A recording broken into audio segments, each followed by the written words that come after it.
So she came along to the workshop, blog post writing and reviewing each other's blog posts. And I just asked her, for what purpose? Why are you writing the blog? And she goes, don't know really, to tell my story. Okay, to tell your story. For what purpose? To entertain, good, but for what purpose? To educate, good, but for you as a business owner, you're blogging for what purpose? To get people to know more about me.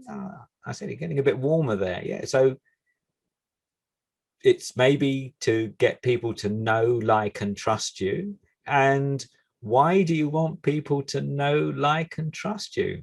Still, well, yeah. Do business with me. Getting warmer again, So want them to do business with you. And for what purpose? To earn some money.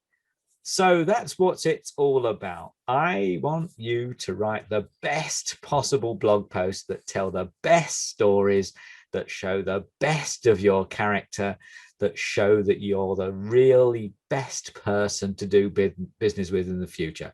So I'm John Frost, and I welcome you to join me at my next blog post review workshop. Thanks for listening. Cheers.